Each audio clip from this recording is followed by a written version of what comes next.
Bienvenidas y bienvenidos a este nuevo taller de casos clínicos de patología oral del día de hoy.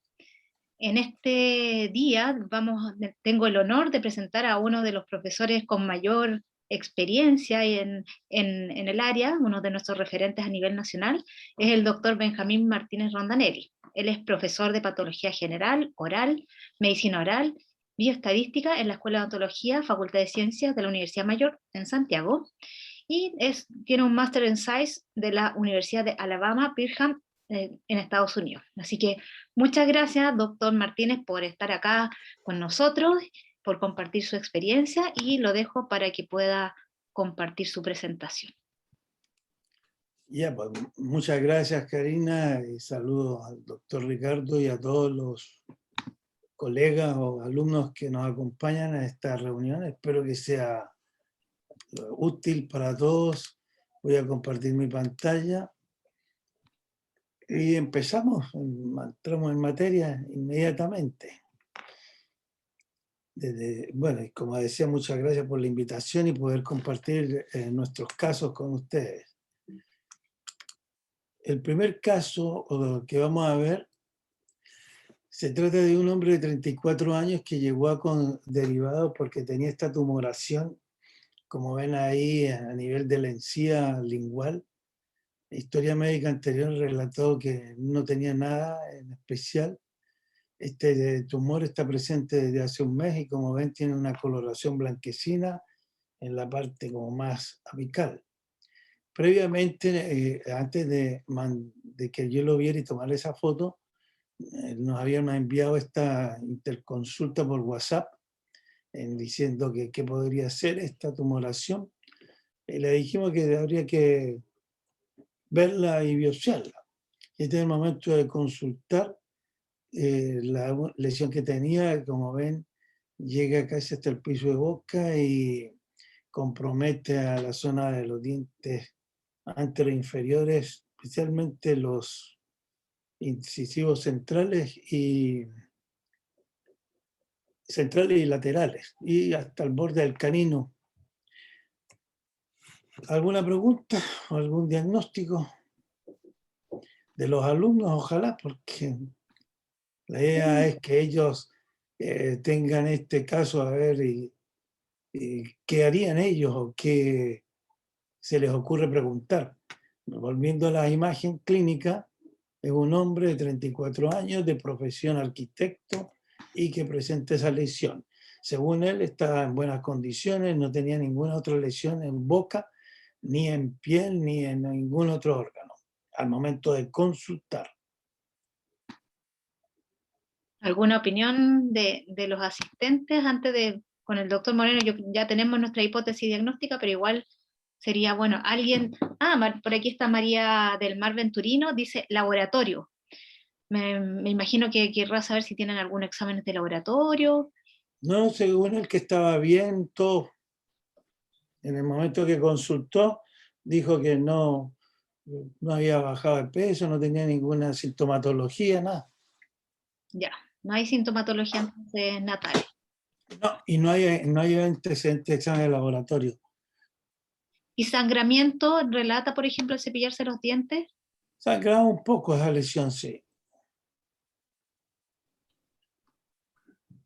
La base la base de implantación es levemente sésil o peduncular.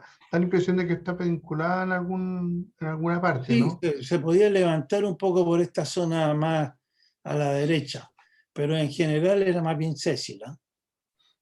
Ya, chicos, ¿qué hipótesis diagnósticas?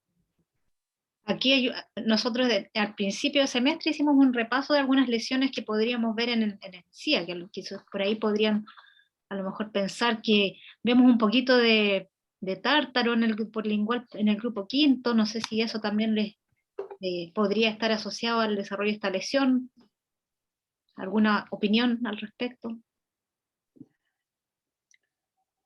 ¿No hay diagnóstico de los alumnos en el chat? No, solamente dicen su nombre, están medio tímidos. Pero Bueno, Con eso me acuerdo del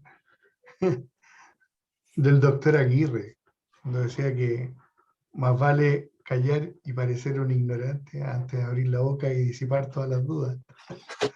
Bueno, yo les cuento que nosotros, a pesar de los años, cuando lo vimos y era lección única, un arquitecto de buena situación, pensamos en algo reaccional.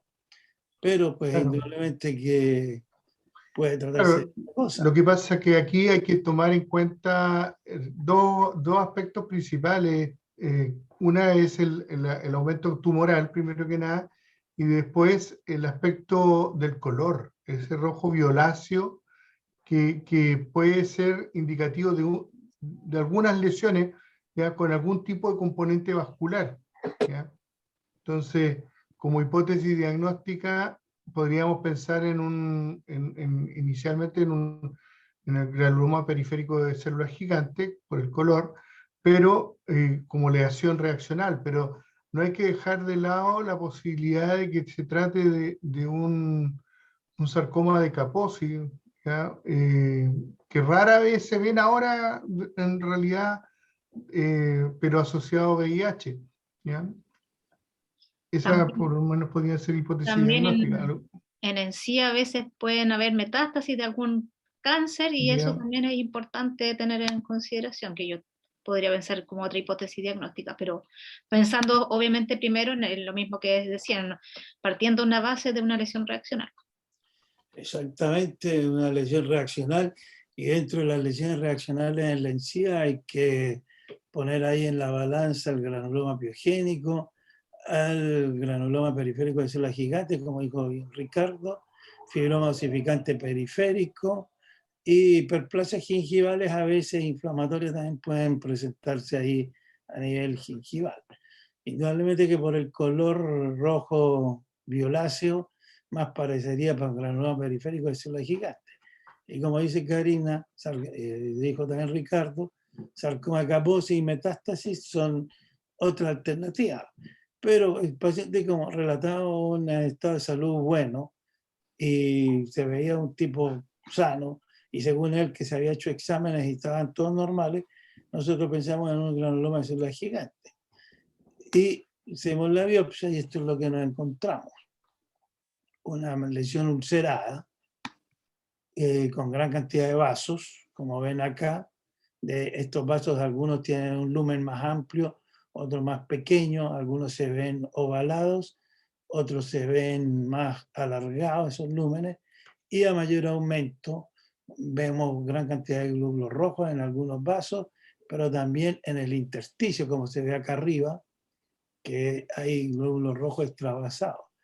Pero aquí ya también, afinando el ojo, uno puede ver que hay algunas células como de núcleos alargados por ahí, en algunas partes. Veamos a ver si el puntero funciona, aquí la pluma. Por ejemplo, por aquí se pueden ver como que hay algunos núcleos alargados. Y en algunas partes vemos esta flecha hemosiderina, por aquí, ese pigmento pardo, y también vemos estos glóbulos rosaditos que llamamos glóbulos eosinofílicos, que parecen como poca cosa, ¿no? Ahí también hay uno, y acá también, y entre medio vemos que hay neutrófilos, células de núcleos alargados, y esa extravasación de glóbulos rojos que es muy característica. También algunas células un poco cromatínicas, algunas, en la zona de la úlcera, donde la lesión estaba ulcerada, con una gruesa capa de paraqueratina. Perdonen que se me adelanta esta cosa. Acá, ¿ven? Había como hifas, pero le hicimos tinción para paz y no fue negativa. Se veían que parecieran hifas de cándida ahí, pero en los cortes sucesivos que hicimos ahí con tinción para hongo no nos dio positivo. Con esa imagen histológica sospechamos altamente en sarcoma de Kaposi. Se pidió la tinción para el virus herpes 8 y ustedes ven que dio marcadamente positiva. Este caso fue visto ahora hace unos 3 meses o 2 meses atrás, Y aquí todo esto que se ve más oscuro son los núcleos positivos para el virus herpes 8. Entonces una tinción nuclear positiva para herpes 8 que confirma el diagnóstico de sarcoma de Kaposi. Como decía inicialmente, este paciente no tenía ninguna lesión en piel, ninguna otra lesión en boca, ni en paladar, ni en encía, y con este diagnóstico de sarcoma de Kaposi, confirmado con el herpes 8, no cabe duda que el individuo debería tener SIDA. Y ¿qué es lo que correspondería? Pedir el ELISA para el VIH, entregarle el informe, pero el paciente no acudió a control. En una semana estábamos preocupados porque pensábamos cómo este paciente no viene ni por el informe de la biopsia, nada. Y llamamos al celular que él nos había dejado y no contestaba nadie.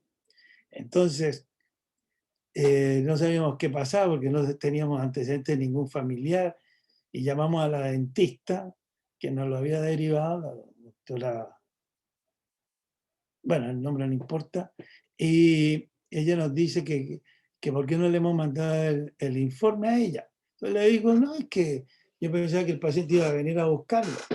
Y me dice, no, es que el paciente está hospitalizado. Después que le hicimos la biopsia, a los 3 días presentó un cuadro pulmonar grave y se hospitalizó. Y le digo, ¿y qué diagnóstico tiene? No, tiene una neumonía. Entonces, le digo, capaz que sea una neumonía por el Pneumocystis carini, como se llamaba antiguamente. Y me dice, no sé, pero yo sé que está hospitalizado. Y me dice, ¿qué fue la biopsia? Le digo, un sarcoma de Kaposi. Entonces, le digo yo, te mando el informe de la biopsia y hacéselo llegar a los médicos que lo están tratando allá en la clínica. Como no acudió, y como me dijeron que estaba con neumonía, nos conseguimos en el Hospital Salvador, con el tecnólogo que hay allá, que hemos trabajado varios años, para que nos hiciera la tinción para el Pneumocystis ex carini, que hoy en día se llama Pneumocystis jirovecii. Y ustedes ven acá a la izquierda el anticuerpo que se usó. Fecha de vencimiento de 2022. O sea, un anticuerpo que estaba prácticamente recién llegado al hospital. Y ustedes ven aquí células positivas para el Pneumocystis carini o el Pneumocystis jirovecii. Ahí en otras cortes, acá tienen el epitelio de la mucosa y muchas células positivas para el Pneumocystis. Por lo tanto, el diagnóstico se confirmó de que el paciente tenía una Pneumocystis carini o jirovecii y que en la boca estaba presente también este germen, cosa que la verdad que nosotros nunca habíamos visto o nunca se nos había ocurrido hacer previamente de tinción para el Pneumocystis. En este trabajo del 2005, de la neumonía por el Pneumocystis y el diagnóstico molecular, estos autores tomaron muestras de orofaringe, como ven ahí, el lavado de orofaringe obtenía de enjuagues de la boca, y el 90% de estos pacientes que tienen neumonía tienen este germen presente en la boca también. Y curiosamente, cuando él no llegó a ver, seguro que ya estaba con esta infección grave que lo llevó a la hospitalización. Pero cuando nosotros lo interrogamos clínicamente y le preguntamos por examen de laboratorio, nos dijo que no tenía nada. Así que es una cosa que aprendimos, que a veces estos pacientes llegan con los sarcomas de Kaposi y tienen otras lesiones que no las relatan y que probablemente durante el transcurso o la evolución de la enfermedad se van a manifestar. El sarcoma de Kaposi, hoy en día, como dijo Ricardo, lo estamos viendo poco, porque muchos individuos con VIH están con las terapias antirretroviral y por lo tanto ha disminuido muchísimo la incidencia de sarcoma de Kaposi. Pero, curiosamente, hace unas 2 semanas, Javier Cuellar, un alumno que está haciendo posgrado en cirugía, nos mandó este caso, que prácticamente presenta los sarcomas de Kaposi como los veíamos en la década de 1990 al 2000, donde época en que recién aparecieron los antirretrovirales. Y hoy en día es muy, por lo menos para mí, es muy infrecuente ver estos casos así. Ustedes ven que este hombre de 30 años tiene varias lesiones en la piel. En la década de los 90 se hablaba que cuando un paciente tiene 5 lesiones en piel, fíjese que solo en la frente tiene 5 lesiones acá, y por cada 5 lesiones se considera un órgano afectado. Este individuo además no tiene estas placas blanquecinas que hay sobre los sarcomas de Kaposi y el paladar, que más que seguro que están infectados por cándida. En estos pacientes, lamentablemente, este sarcoma de Kaposi tan avanzado requiere ya un tratamiento inmediato, infectología y con antineoplásicos para ver si puede superar esta cosa. El sarcoma de Kaposi prácticamente lo vemos casi exclusivamente en el SIDA. Yo no recuerdo aquí en Chile haber visto nunca un sarcoma de Kaposi de boca en un paciente que no tenga el VIH. Y la gran mayoría de los casos son hombres, homo o bisexuales. Está descrito sarcoma de Kaposi en mujeres, en niños, pero en mi experiencia no lo he visto nunca. La sarcoma de Kaposi puede aparecer inicialmente en la boca, en el paladar duro, en la encía. En tercer lugar, puede afectar la lengua. Y es muy raro encontrarse con un caso como este que nos proporcionó Javier Cuellar. No sé si quieren hacer alguna pregunta o vemos otro caso. O comentarios. Encuentro súper buen Sí. caso. Yo no había visto el examen que le hicieron del treponema ex Carini, así que eso me pareció bastante Neumocistis. Neumocistis. Neumocistis. Oye, mira, interesante caso, Benjamín. La verdad las cosas es que esto nos lleva nuevamente a los grandes simuladores, porque la verdad las cosas es que en un paciente que aparentemente está en buenas condiciones sistémicas, que manifieste una lesión como ese estilo, obviamente la primera idea es una lesión reaccional, ¿ya? Porque además, cuando se veían más frecuentemente estas lesiones de sarcoma de Kaposi, era casi una seguidilla de cosas. Primero veíamos la candidiasis, después le veíamos el sarcoma de Kaposi, después hacían las infecciones más graves pulmonares, ¿ya? Y también interesante la aplicación que dice Karina, que de utilizar la misma muestra que ya se tomó la biopsia. Bueno, aprovechemos para ver si hay otras cosas metidas en el cuento, y qué interesante que lo que encontraron, que está presente el germen que probablemente sea el que esté produciendo la neumonía. Así que muy interesante. Sí, y lo otro que cuando uno tiene lesiones reaccionales en la encía, en algunos centros a veces no las mandan a biopsia y todo. Exacto. Y toda vez que se elimina ese tejido hay que enviarlo a histología, porque uno puede creer que, no, si esto es un granuloma biogénico o esto es un granuloma periférico de células gigantes, y resulta que la biopsia demuestra otra cosa a veces. Hemos visto hasta metástasis que parecen fibromas irritativos y que lamentablemente los han botado a la basura. Yo tengo pacientes con lesiones en la encía que eran metástasis de cáncer pulmonar y que era segunda o tercera vez que aparecía, y una pregunta por la biopsia previa y la botaron a la basura. Hoy en día eso puede ser hasta motivo de una demanda por malpractice. Muy interesante. Súper interesante. Veamos el otro caso, Doc, que está súper interesante. Seguimos entonces. Este caso se trata de una mujer de 61 años que llegó con esta lesión, perdón, voy a minimizar esto, que llegó con esa lesión, como ven ahí, en la encía, parecía como también que en el alvéolo, y el doctor Liberto Figueroa, que nos facilitó la foto, y él también envió la biopsia de la Universidad Diego Portales. Ustedes ven ahí una lesión más o menos bien delimitada, también rojo vinoso más bien, y tenemos, a ver, A ver, ¿por qué no avanza esto? Ahí sí. Otra vista desde la parte inferior. No sé si quieren hacer algún comentario, algún diagnóstico. ¿Alguna pregunta que puedan hacer adicional a la descripción de esta lesión? Como ven, he dedicado la sesión a algunas lesiones rojo-vinosas. Exacto. Dice sintomatología. Natalia está preguntando sintomatología. No, nada, fue un hallazgo clínico, no dolía, no sangraba según dijeron, y era una lesión ahí más o menos bien delimitada. Cuando le extrajeron el diente no hay información. Si esta lesión estaba cuando tenía este diente y emergió más después, o creció más después que le hicieron la extracción, no tenemos esa información, eso es todo lo que hay. ¿Algún diagnóstico? Hipótesis diagnóstica. ¿Usa prótesis el paciente? No, parece que no. No está usando, claro. Hay un resto radicular también más adelante. Sí.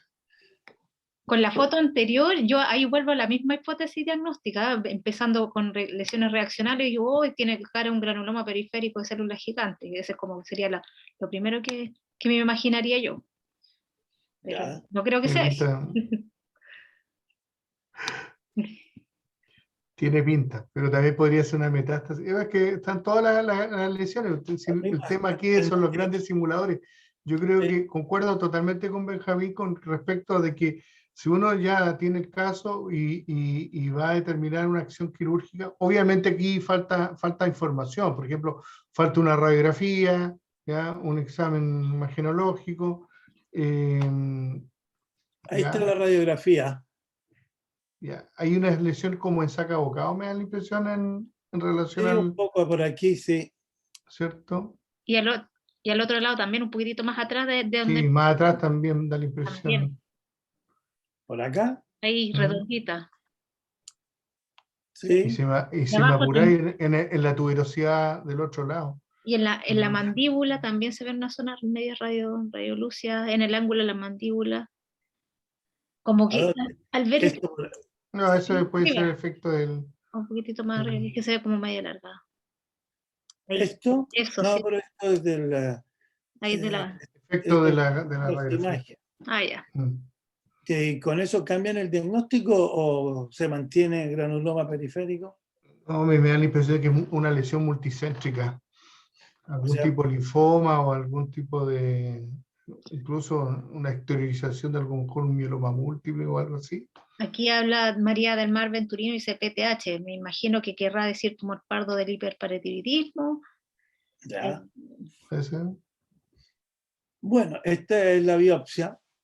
Y en la biopsia, como ven aquí, tenemos un epitelio y gran cantidad de pigmento cafezoso, que acá se ve a mayor aumento, y con una lesión con células gigantes. Y ese aspecto histopatológico típico para pensar en un granuloma periférico de células gigantes, ¿cierto? Con un epitelio que recubre completamente la lesión, ni siquiera está ulcerado. Las células gigantes se disponen como en focos redondeados con gran cantidad de pigmento de hemosiderina, que es lo que le está dando el color pardo a esta lesión, o violáceo más bien, y mucha hemorragia. Y ahí a mayor aumento pueden ver la hemosiderina y las células gigantes multinucleadas, algunos con los núcleos más teñidos, otros con los núcleos menos teñidos y que se pueden apreciar algunos nucleolos. Diagnóstico: granuloma periférico de células gigantes. En estos casos, nosotros siempre sugerimos descartar hiperparatiroidismo. Entonces se le recomienda que por lo menos el colega que recibe este informe pida un perfil bioquímico.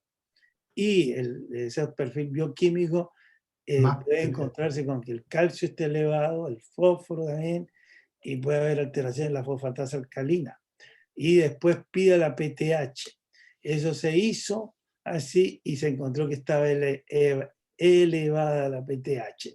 Por lo tanto, esta es una pequeña lesión que parecía insignificante, clínicamente al menos, pero después cuando vieron la radiografía y algunos sospechó tumor pardo del hiperparatiroidismo, Y en los textos sale muy poco remarcado, para mi gusto, que pacientes que tienen granuloma periférico de célula gigante puede ser una manifestación de un hiperparatiroidismo, ya sea primario o secundario. Ahí ustedes tienen algunas referencias del granuloma periférico de célula gigante. Y acá una del hiperparatiroidismo primario, una revisión que aparece en el New England Journal of Medicine del 2018. En este hiperparatiroidismo primario, como ven acá, el calcio puede estar elevado. Entonces, siempre que reciban un informe o que vean un paciente con granuloma de célula gigante periférico o central, en mi opinión, debe siempre pedirse un perfil bioquímico. Ahora, estos pacientes con este hiperparatiroidismo primario a veces tienen, como dice aquí, un leve hiperparatiroidismo y puede estar acompañado con cálculos a nivel renal, pérdida de las corticales del hueso. Si nosotros volvemos a la radiografía, perdón que vuelva atrás, pero si se fijan, las corticales alveolares también están perdidas aquí. Y eso, para una persona, un dentista, y con esta radiolucidez que se veía, indudablemente que aquí hay un muy mal estado de salud bucal, ¿sí? Y que no cabe duda que además hay lesiones apicales en relación a estos restos radiculares, por ejemplo. Pero sí, como bien le llamó la atención, llama la atención la radiolucidez que se ve, no solo en relación a la lesión aquí, y la rarefacción difusa, sino que también, fíjense aquí, en relación a este diente, la pérdida de cortical. Ahora, acá parece que hubiera una lesión más bien de tipo periapical, quiste granuloma apical, al igual que estas otras. Pero sí llama la atención que es un hueso que aquí también en la mandíbula se ve como un poco osteoporótico. La osteoporosis uno no la diagnostica con una panorámica, pero la pérdida de corticales alveolares que se ve aquí en una persona con una lesión así de célula gigante y que tiene 60 años, la gran mayoría de las lesiones de célula gigante, cuando no están asociadas a hiperparatiroidismo, las vemos en personas jóvenes, generalmente menos de 30 años, en la edad que se describe el granuloma central de célula gigante. Y los granulomas periféricos también se ven más bien en gente joven. Por lo tanto, cuando ustedes tengan una señora de 60 años con un granuloma, entre comillas, periférico de célula gigante, descarten hiperparatiroidismo y lo mínimo que deberían solicitar un perfil bioquímico. Esta señora recién está siendo evaluada en endocrinología, puede ser un hiperparatiroidismo primario o secundario, no sabemos eso. Y en caso de hiperparatiroidismo, hay que evaluar el calcio. Y a nosotros nos preocupa también una cosa que puede ser que estos pacientes, cuando son de cierta edad, ¿qué ha pasado con la pandemia? Estamos todos más encerrados. Entonces el nivel de vitamina D ha bajado en la sangre, porque no estamos expuestos al sol. Y como ustedes ven aquí, el manejo clínico incluye corrección del calcio en la dieta y el tratamiento de la vitamina D. Muchas veces estos pacientes pueden tener problemas cardíacos y otros, y alteraciones psiquiátricas, pero cuando es un hiperparatiroidismo leve, puede que no. Esto lo tomé del New England Journal of Medicine, como decía, y ustedes ven, cuando se produce hiperparatiroidismo primario, es porque hay un tumor en la glándula paratiroide. Como ven acá, las glándulas paratiroides son 4 que están ahí sobre la tiroide, y en este paciente que tenía un hiperparatiroidismo leve, una mujer de 59 años, como dice acá, con osteoporosis, no habla nada de lesiones en la boca este artículo, por si acaso. A veces los médicos no le dan mucha importancia a la OCA, lamentablemente, pero fíjese el nivel de la paratormona que tenía esta señora al momento, 84 picogramos por ml. La paciente que yo le mostré recién, esta señora de acá, tenía 104 picogramos por ml, según lo que me han informado recientemente. 104. Cuando se hace el examen para buscar el tumor de la paratiroides, se puede hacer escáner, ecografía y otros más sofisticados. Y aquí a esta señora le encontraron que tenía esas dos, paratiroides aumentadas de tamaño. Entonces se extirpó la que estaba más grande primero, esta. Y aquí ustedes tienen arriba, después de la resección de la paratiroide izquierda, como dice aquí, ustedes ven en minutos, ahí, cómo va bajando el nivel de la paratormona. Bajó a 61 al cabo de 20 minutos. Baja rápidamente. Pero eso se consideró que no fue suficiente y después hubo que extirpar este otro nódulo que se veía más pequeño y ahí bajó a nivel más normales de 17 picogramos por ml. Lo normal me parece que es hasta 14, me parece que es de picogramos por ml del nivel de la paratormona. Entonces, a veces el paciente puede tener hiperplasia o adenoma de la glándula paratiroides y en endocrinología o cirugía de cabeza y cuello deben extirpar esos nódulos aumentados de tamaño. La paratormona es una hormona que ayuda al mantener el nivel del calcio en la sangre, ¿cierto? Pero a veces el calcio se pierde por una enfermedad en los riñones. Entonces el organismo recurre a los huesos a sacar calcio. Entonces la paratormona aumenta la reabsorción de calcio en el riñón también. Estimula la síntesis de vitamina D en los riñones. Y esta vitamina D actúa a nivel del intestino para promover la absorción de calcio. Y la paratormona también aumenta la actividad de los osteoclastos y ahí empieza a producirse la reabsorción de los huesos. En el caso de hiperparatiroidismo, nosotros tenemos el primario con el tumor en la paratiroide y en el caso del hiperparatiroidismo secundario, generalmente es un paciente que está en diálisis, que tiene una alteración importante en los riñones y puede llegar entonces con alguna de esas manifestaciones que hemos señalado. En el hiperparatiroidismo primario llama la atención que hasta la década del 70 se veía mucha nefrolitiasis, o sea, cálculo a nivel renal. Pero fíjate cómo ha bajado después del 70 al 2000. Hasta el 70 muchos eran asintomáticos, pero menos del 20%. En cambio ahora, hasta casi un 80% son asintomáticos. O sea, ¿qué significa eso? Que no hay cálculos renales, que no hay ninguna alteración neurológica, que no hay ninguna otra manifestación y de repente puede que llegue con un pequeño granuloma de células gigantes. En el caso del hiperparatiroidismo secundario, ¿por qué se puede producir? No solo por la insuficiencia renal, sino también por desórdenes en la vitamina D. Y esto es el temor que yo tengo ahora, pero no he visto ningún estudio que hable que con esto de la pandemia, que muchas personas están con déficit de vitamina D puede ser causal de hiperparatiroidismo secundario. ¿Por qué tenemos déficit de vitamina D? Porque estamos encerrados ya casi 2 años con la pandemia, haciendo puras clases internet, que de repente son una lata para los alumnos.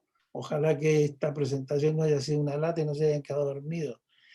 Pero también raquitismo o osteomalacia, falla de absorción de vitamina D por problemas gastrointestinales o un metabolismo alterado de la vitamina D inducido por la ingesta de fármacos, también pueden ser causales de hiperparatiroidismo secundario. Pero ahora, la mayoría de los pacientes que yo he visto con hiperparatiroidismo secundario no han sido por déficit de vitamina D, pero temo que eso puede estar aumentando ahora. También puede haber hiperparatiroidismo secundario por déficit del metabolismo del fosfato, por malnutrición, por enfermedad renal, puede ser por déficit de calcio, que no hay suficiente calcio en la dieta, o también mucho calcio que se pierde en la orina. ¿Por qué? Por falla del riñón. Y finalmente, una de las causas principales del hiperparatiroidismo secundario es la falla renal. Entonces aquí el diagnóstico es relativamente fácil porque el paciente le dice que está en diálisis. Está en diálisis y ahí ¿por qué se le llegó a producir esa insuficiencia renal importante? Puede ser por una diabetes, en ese caso tiene una glomerulosclerosis renal, o puede tener que una falla que no se produce la vitamina D u otra razón. Prevención, ¿qué hacer? Deberíamos pero no tanto, es que fue comido unos tomar muffins, vitamina D. como que estaban justo, como que si Ya, pasaban apagar unos... Y el tratamiento de la falla renal ayuda a minimizar los efectos del hiperparatiroidismo secundario. Les muestro este caso de una mujer de 61 años con hipertensa, con insuficiencia renal, debido a una enfermedad renal, la enfermedad Berger, que estaba en tratamiento de hemodiálisis hacía 13 años. Muchos de estos pacientes se llevan la vida o los últimos años esperando un trasplante de riñón. Le habían diagnosticado ya hiperparatiroidismo secundario y nos la mandan porque tiene este tumor en el paladar, como ven, extenso, que compromete paladar blando y duro, rojo vinoso también, 4 semanas de evolución, y ahí tenemos unas vistas del escáner, el corte transversal, en donde ustedes pueden ver en varios niveles acá el gran deformación que había hacia el hueso palatino y hacia la fosa nasal en esos cortes. Y en la biopsia que hicimos de esa lesión, la histopatología que no cambia nada, epitelio, corio con algo de inflamación y gran cantidad de células gigantes, pigmento café por ahí, glóbulos rojos extravasados y células gigantes multinucleadas. Bueno, no sé si hay alguna duda, Yo preguntas, comentarios.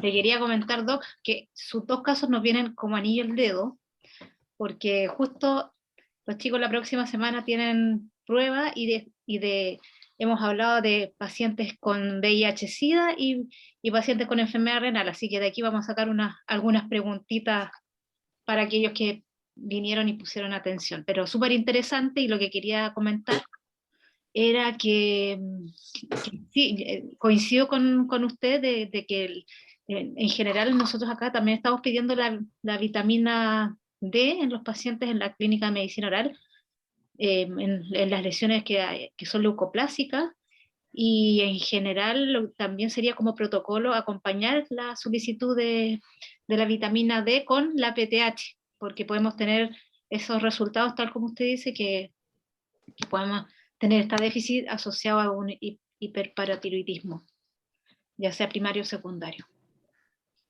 Sí, con respecto al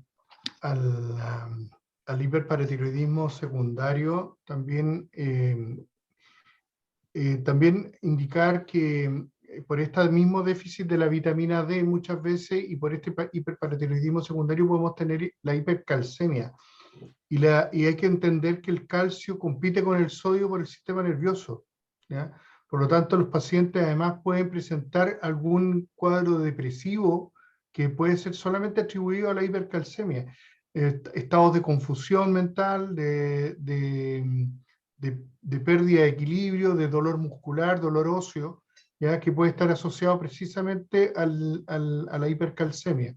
Así que yo creo que es sumamente útil, y tal como dice Benjamín, el tema de la gente mayor que no ha tomado sol, no ha salido, no ha estado, ¿cómo se llama?, expuesta, ¿no es cierto?, a la radiación solar, que sabemos que es nuestra principal fuente de activación de vitamina D, y que lamentablemente en muchos casos no está presente, ¿ya?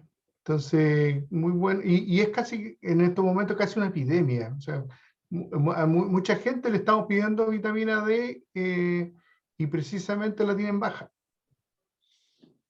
Que comenta Ricardo me parece muy importante, que nosotros sugerimos siempre en el informe de la biopsia de una lesión de células gigantes que se haga por lo menos el perfil bioquímico, porque ya pedir la PTH es un poco más caro y hay gente que uno ve que no tiene. Generalmente, si el perfil bioquímico presenta alteración a nivel de hipercalcemia, como dijo Ricardo, hay que pensar si que la hipercalcemia puede ser por el hiperparatiroidismo, pero pueden haber otras alteraciones que producen hipercalcemia. Por ejemplo, un paciente con metástasis de cáncer a los huesos puede tener hipercalcemia. También los pacientes con sarcoidosis o algunos otros cuadros, también hay que chequear que la hipercalcemia puede ser diversa las causas. Y también, como dijo Ricardo, estos pacientes tienen alteraciones neurológicas, pueden tener psicosis, depresión u otra por la hipercalcemia. Entonces ahí uno entiende a veces algunas manifestaciones clínicas que dice que tienen que ver con una lesión de células gigantes, porque está muy relacionado muchas veces. Por lo tanto, pidamos examen del dentista y el alumno no tiene que tener temor a pedir hemograma, perfil bioquímico, nivel de PTH cuando estime conveniente, o ELISA para el VIH, es lo que deberíamos haberle pedido al primer caso, por ejemplo. Súper, muchas gracias, Doc. No sé si hay algún otro comentario acá en el chat, quieran hacer algún comentario, alguna observación. Muy tímidos estos alumnos, no han preguntado casi nada. Sí, están súper tímidos. Yo creo que la hora de almuerzo parece. Están, aquí dice, Con hipoglicemia. están con hipoglicemia, sí. Agradecimientos ahí de María del Mar Venturino, que también nos acompaña y dice que muy interesante los dos casos. Muchas gracias. Bueno. Yo creo que si no hay más comentarios, yo creo que estamos, Doc. Le agradecemos nuevamente por su... Sí, un comentario sí que me pareció interesante de la biopsia, que no lo había visto en todo caso. El hecho de que en la misma lesión aparecían 3 focos separados por una área de tejido conectivo. ¿Ya? Y la verdad, las cosas que no recuerdo haber visto una imagen histológica parecida. Siempre cuando me ha tocado ver granulomas periféricos de células gigantes, ha sido la lesión completa, o sea, he visto células gigantes por todos lados, ¿ya? Entonces me llamó mucho la atención que era tan focalizado en un lado, después en otro y en otro, ¿ya? Y con una cantidad variable de tejido conectivo alrededor, entonces eso no lo había visto nunca. A lo mejor eso habla que puede ser más manifestación del tumor pardo, no sé, lo desconozco. Sí, pero es una cosa que puede ocurrir en un granuloma de células gigantes. Podemos ver así como focos de células gigantes, muchas veces agrupados con áreas bien vascularizadas o con áreas de hemorragia.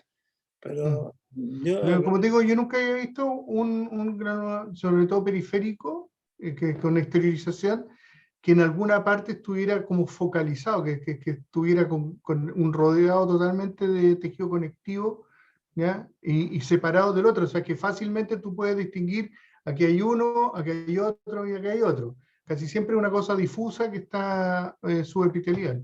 Sí, sí, así es. La mayoría de los casos quizás es así, pero es un hallazgo que hay que tenerlo en cuenta y que habría que ver. Lo que pasa es que habría que buscar si que se asocia más eso al hiperparatiroidismo o no, o sea, a lo mejor hay eso puede ser indicativo, no creo que siempre, porque la verdad las cosas que también nos ha pasado que hemos encontrado granulomas periféricos centrales y sí tenían la paratormona elevada y de una sola lesión.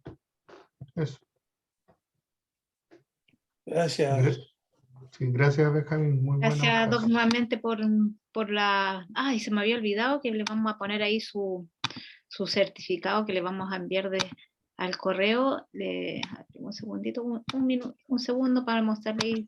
Le vamos a enviar. No importa que Sí, pero de todas maneras todos Estoy le próximo a enviamos... jubilar si es que quedan fondos, así es que Sí, no se preocupen. pero muchas gracias por su exposición y ahí le enviaremos su certificado porque para nosotros es súper importante tener la presentación y la experiencia que tiene usted. Así que muchas gracias nuevamente y nos estamos viendo la Ya. próxima semana.